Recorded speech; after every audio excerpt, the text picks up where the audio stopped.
Welcome to this week's OK at Work with myself, Sarah Sawyer, my colleague Russell Berger, both attorneys at Offit Kurman. And today we are talking about another change that just happened October 1st. So we recently talked about a change that had happened with harassment laws here in Maryland as of October 1st. And this is another one of those. So a change in the Maryland Reasonable Accommodations for Disabilities law involving adding the need to provide accommodation to applicants. So this was not in the law to begin with. So there's a federal, the ADA that most employers are familiar with. There's a state equivalent here in Maryland as well. And prior to this change on October 1st, it only covered current employees. It didn't cover the application process or people who are applying to jobs. And now this change is bringing the state law in line with the federal law, but most employers already had to comply with the federal law. So it's a little bit of cleanup work by the legislature here. I kind of described it as, straightening a picture that they knew was crooked, just kind of being like, all right, let's just neaten this up a little bit. But, just generally, Russell, what should people be considering now that, this is kind of bringing disability accommodations to the forefront into our minds right now? Yeah, I mean, from where I sit, in addition to just kind of the picture frame adjustment, I suppose that it allows kind of the state investigative agencies to investigate certain, the applicant's claim when previously they'd have to refer it to the EEOC at the federal level to investigate, or conceivably somebody at a local level if the local law applied. But yeah, I mean, I think the real takeaway from this is it's just a good reminder that the laws against disability discrimination as well as reasonable accommodation apply to job applicants as well. Now, the state law and the federal law both apply to employers with at least 15 or more employees, and there's some nuanced ways to measure that.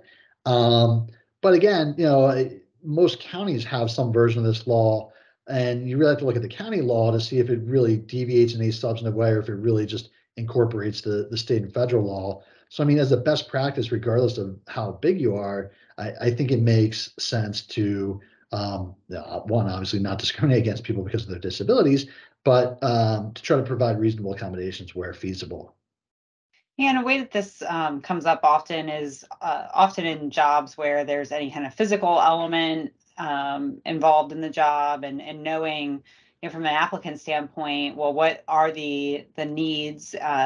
Job descriptions can be useful as it relates to ADA accommodations generally, and with applicants and qualifying people for the job. So, on the applicant side, you can require, especially if it's a job that has physical requirements like lifting boxes or doing certain things, that you can. It's not that you can't have requirements for having to do certain parts of the job, but you do have to consider, are there reasonable accommodations that you can make and not just disqualify someone just because they need to wear a back strap while they're lifting boxes. Or I obviously don't lift that many boxes, so I'm calling it a back strap. I don't know what the proper term is there, but that's something that you need to have on your mind as part of the hiring process, is to be thinking about these things like, do you need to provide a reasonable accommodation and engage in that process with an applicant who might need some type of accommodation.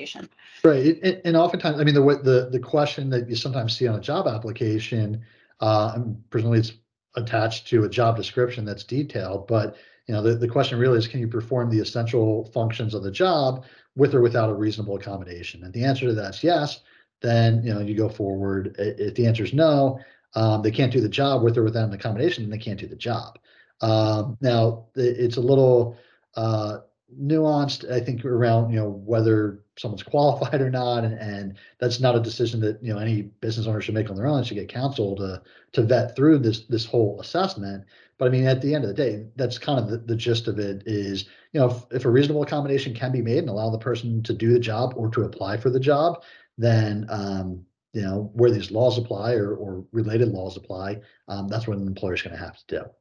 Yeah, and make sure you're engaged in that process and thinking it through, because I think it's easy to, in the rush of trying to just get someone in, getting them in to fill a position, that there's a lot of ways to potentially trip over these issues at that stage in the process, especially lately when we've been seeing people really needing to get employees in the door and really struggling to do so. So just like you said, Russell, a great reminder to be considering these things at all stages of the process. So, well, thank you, and we'll see you next time. Thanks, Sarah.